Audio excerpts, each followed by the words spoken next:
What's happening, everybody? I hope you're doing good. It's a beautiful day. It's always a pleasure to exchange with you. Thank you very much for choosing us once more. I appreciate you. You know that. I am Zack. I don't know who you are, but I'm sure we're going to like each other as we go. Okay, so this is your first time. Feel free to join us. There is a button here, I believe it's called subscribe. If it's not done yet, please subscribe so we can see each other every day. I'm sure we have a lot to share. Thank you very much. I see you from all over the place. Greetings. Tobela, South Africa, Dumelang, Jebaleko, Basebonaba Nyabo in Uganda, all over the place. I'm going to do that. Yeah, it's going to take way too much time, but you know, I feel you. Wagwan, me boss, Jamaica.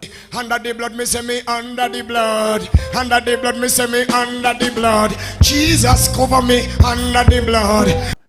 Trinidad, Tobago, US, UK. I see you. Thank you very much. I see a lot of brothers following us from all over the place.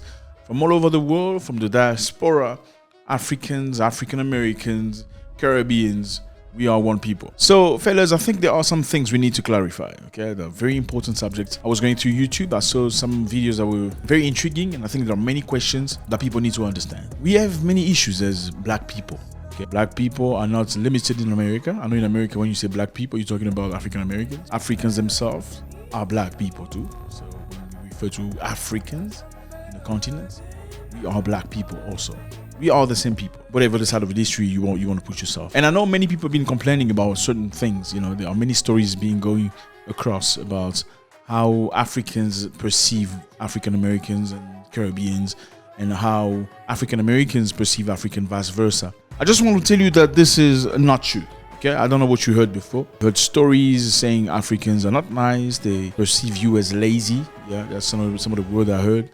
Lazy, disorientated, have no goals, no future, disorganized, entitled. You may have heard that somewhere. I just want you to know that not all Africans think that way. Okay? Maybe you heard one person, two people, or maybe, yeah, somebody very prominent on the internet. Anybody can be big on the internet. First of all, anybody can have many followers. And because he's got thousands of followers, does not mean his word represents all Africans. Whatever his views are, does not represent my views or that of my team or anybody else. That's number one. We are one people. Now, there are many things that need to be put to the table, because even though we are the same people, just remember, we have been apart for the longest time ever. For any other people in the world, when people go apart, they slowly start becoming different in many things. They embrace different values sometimes. They embrace different religions, different direction. I mean, the proof is in the pudding. Look at Africa. In Africa, some areas are Muslim. Yeah, they're Muslim. How did they become Muslim? Because obviously there was an influence of the Arabs coming to Africa. Arabs took some slaves with them. People don't talk about that slavery. And those Africans became Muslim. You're talking about Africans in West Africa. You're talking about Africans in Tanzania. These people were subjected to a lot of power from Arabs. There's a lot of Arabic influence. They're Muslims. You see some other Africa where people are Christian. How did they become Christian? They were not born Christians, at least not the ones that were back in time. They were Africans. They became Christians after the influence of Europeans. When they came to Africa, they imposed Christianity. It was forced into people. Yes, people did not convert into Christianity because they wanted it. They were beaten up to become Christians. So the mentality or core values of some of the Africans that are Muslims and some that are Christian are not necessarily equal, even though we perceive ourselves as African. When you look at an African brother, you as a Caribbean or African American or a UK black person, and you see them different, don't be surprised, because time tends to push people away. You know, the more you progress, the more you get soaked into the culture of the country you are in, you tend to become different. I mean, many black people in England are literally English people in the way they have breakfast, in the way they speak, in the way they perceive life, because British is everything you've seen your whole life. Maybe a little bit of Jamaica, but you've seen a lot of Britain. Even Jamaicans don't perceive you as full Jamaican because you've been to Britain for your whole life. So I just want to lay the basis for the differences you may see between us and you, even though at the core we are the same people. Precisely, I saw a few videos of African Americans and some Caribbeans as well, but I think it was more African Americans saying, "Oh, well, I'm leaving Africa because these people are not honest. I'm being scammed all over the place. I went to Tanzania and it was not nice at all. They give me Muzungu price. Muzungu is a white person, and apparently white people are subjected to different prices, expensive stuff. So things become expensive for white people. when they want to purchase a thing. Let's say that cost 10 shillings or 10,000 shillings. Let's just take 10,000 shillings. If normally it's cost 10,000 shillings, the Muzungu price will be 20,000 shillings. Okay? And many African Americans or many diasporians have been very disappointed with the fact that in many places in Africa, they felt like they were being scammed, looking for identity, looking for papers, looking for, services, trying to get transport. They're being scammed. They're being scammed when they're trying to get accommodation. The price goes up and it's very frustrating. Trust me, I completely understand how it feels. First of all, I'd like to say sorry on behalf of everybody who's been stressed, who's been frustrated in that situation. I would like to say sorry because I can understand from what grounds you expressing yourself from. And for many diasporians, when you come to Africa, you come with the idea of I'm going home, right? I'm going home. There are going to be people applauding me and screaming for me and being happy. You back home, welcome home, all that stuff. And we all wish it was that way. And I know many of you at the rude awakening, maybe apart from people that went to Ghana in the year of the awakening, who were really accepted and applauded. Most of our people that been out there, most of the diasporian, when you come to Africa, you come with the intentions of being home. Okay, you come with the idea of being accepted. Yes, you come with the idea of finally meeting people that will understand you, people that will comprehend you, people that will have acceptance. Because I see a lot of people excited when they come to Africa saying, well, I'm so happy seeing thousands of people looking just like me. I'm so happy. And yes, everybody wants to feel like they belong. And many of you have come to Africa feeling like you were looking to a place where you will belong. You will not have the fear of driving in your car and being stopped by the police. You will not have the fear of being discriminated in shopping centers or anything. Just to find, for many cases, being subjected to very similar situations, maybe apart from policemen and stuff like that. It's very sad. It's very disappointing. I can completely understand that. But I want to give you a perspective that is different. Maybe this will help us understand. Me as an African person, trust me, whenever I go to the next African country, I'm subjected to the same treatment as you. Meaning, when I get there and they see that I sound different, let's say we all speak English, and they can hear that my English accent is different from their English accent, because every country in Africa has their own English. If they're English speaking, they have predominantly their own English accent. Just like in America, New York English accent is not necessarily LA English accent or Mississippi. It's different. Same for African nations. South African accent of English is different from Ugandan accent of English. Ugandan accent English is different from Nigerian accent English. Vice versa. So if I go to a country, let me name an example. If I go to Uganda, for instance, and I happen to speak to a taxi driver trying to get a ride to one spot to the other, the price I'm going to get is definitely going to be different from the price a Ugandan person will, or anybody that sounds Ugandan would get. So it has absolutely nothing to do with the fact that you came from another continent and you are being perceived as a foreigner. I'm going to be perceived as a foreigner if I go to a country in Africa where they feel like I look different. I feel different. My presence is different. My accent is different. If I want to buy a piece of orange or I want to buy guava or banana, as soon as they look at my face and they see the way I look, the price goes up. Yes. And I know it's very sad because the bottom line is when you go to Europe, you want to buy a piece of bread in a shop or whatever market it is. If the piece of bread costs 2 euros for the white person, the Italian person, it costs 2 euros for the Indian person, 2 euros for the black person, 2 euros for everybody. But it's very sad. The reality is when you come to an African continent, most of the times, this is what you're going to be subject to. So you shouldn't be surprised when the price goes up. It's not necessarily because they hate you. It's not necessarily because they want to steal from you. There are many reasons to that. I'll try to elaborate a few reasons why you feel that. Reason number one. Africans are very giving. Okay? In Africa, we live in a system that's very it's unspoken, but it looks a little bit like a hierarchical. It's a system where higher people are perceived higher in society compared to lower people. So that means people that perceive themselves lower than you will absolutely ask you for something. Apart from some places in Africa that are very rare, when somebody in Africa perceives that you live a much better life than they're most likely going to ask you. In many places in Africa, it's not because they're trying to scam you. It's not because they're trying to do anything from you. It's because naturally Africans back in time used to be giving. It was never a capitalistic system.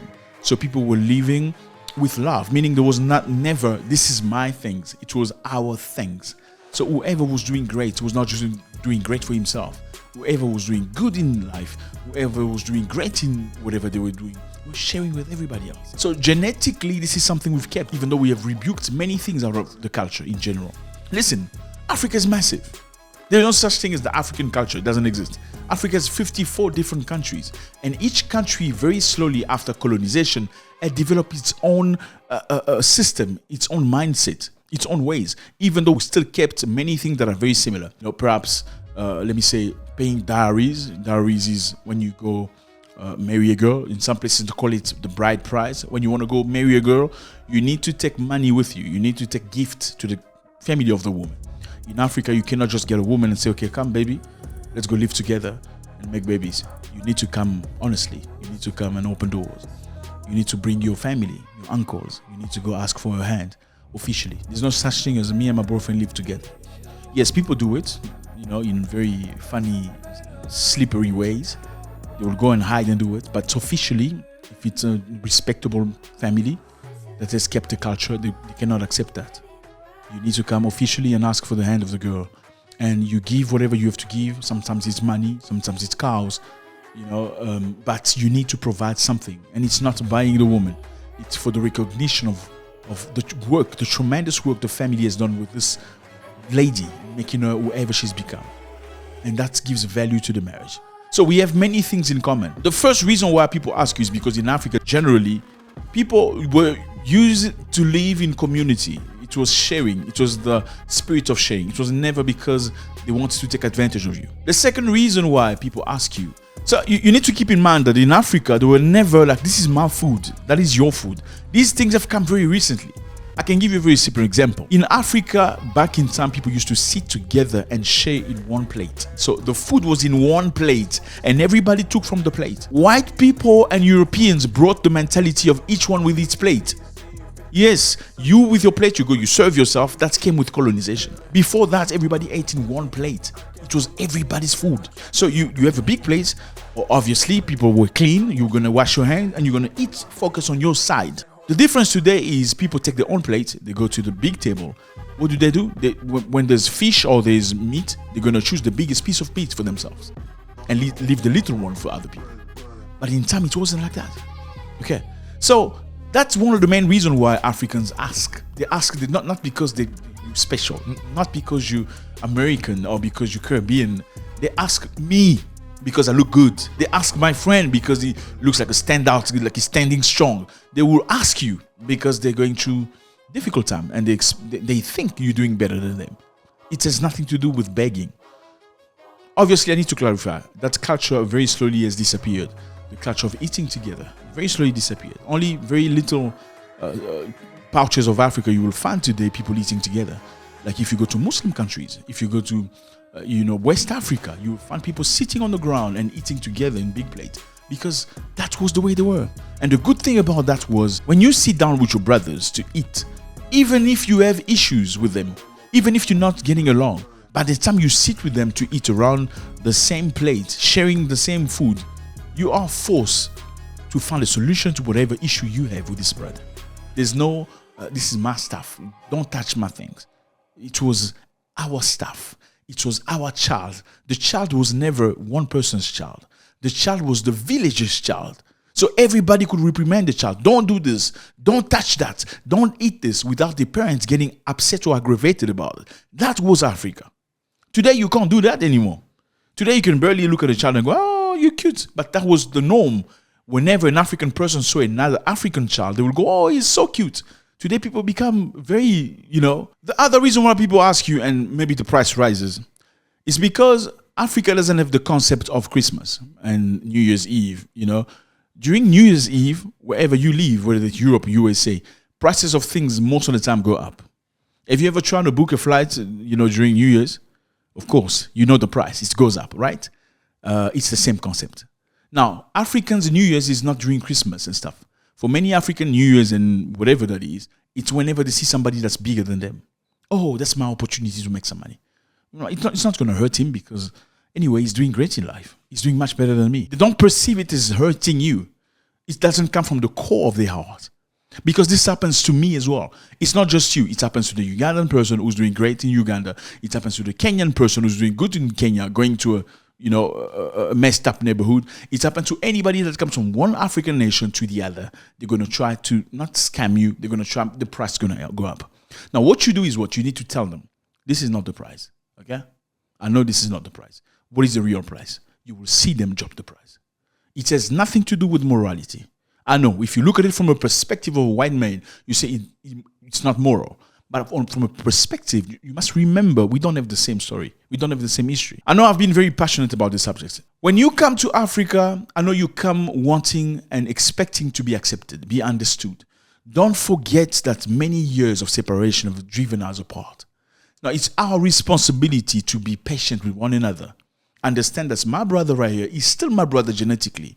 But the way he's gone, it's not the way I have gone. So I need to find him somewhere. Just remember, wherever you go in life, you're going to find good people and bad people. Now, don't get your judgment based on bad experiences you've had in the past. I went to America, and let me tell you something, what I've learned from America. Saying what's up means different from one place to the other, right? There are some places you say what's up. Somebody goes, oh, what's up? Some place you go, you say what's up, and somebody goes, what's up? Right? So what's up could mean very different things. What's up, fam? Some places in Africa, when you look at somebody in the eyes, they go like, hi. In some places in America, you look at somebody in the eyes and say, what are you looking at? It's a matter of understanding and being patient. So once more, I want to tell you, I want to reiterate. For those of you that come in Africa, for those of you come trying to find yourself, I understand the passion you have, and it is comprehensible. But when you come to Africa, number one, bring value. Bring something positive. Bring something that's going to carry on with you. People are not waiting for you clapping hands, say, oh, he's back. No. Just like they don't wait for you in Detroit, they're not waiting for you like that. But they're going to accept you based on how you behave. I saw another video online where there was a person, a diasporian in Tanzania. As he was walking in the street of Tanzania and came out of a bus. He said, this bus is stinky. Just remember, this place is, people really smell. I don't know if there are deodorant in this place. There's a video online about that. Now, if I were one of those people, I say these Americans are, who do they think they are? Do they perceive themselves superior to everybody else? Now, I know this person's view doesn't reflect your view about Africans. He's just a stupid man that came and was lost, probably frustrated because he didn't find what he was looking for. It doesn't matter where you are in life. Things you're looking for don't come to your plate. You need to dig for them. You need to be patient. You need to find the right people to work with you.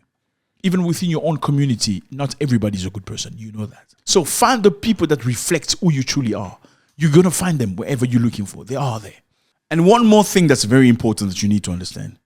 Wherever you go in life, you need to learn to integrate yourself within the community. Wherever you go in life, you need to integrate yourself. Trust me, people are most likely to accept and like you when they see you trying to speak their language.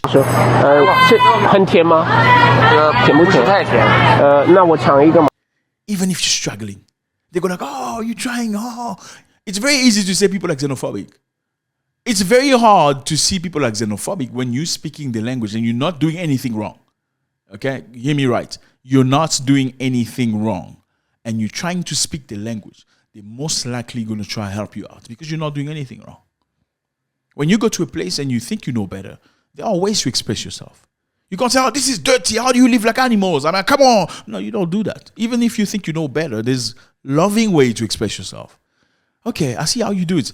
Can we try it my way? Let me just show you my way. Maybe they're going to like it. It's never really about what you say. It's usually how you say it that matters. Okay, so understanding each other comes from you putting yourself in my shoes. Don't force me to get in your shoes before you try to get in my shoes, because I'm not going to listen to you. If I feel like you're not listening to me, there's no reason for me to try to listen to you.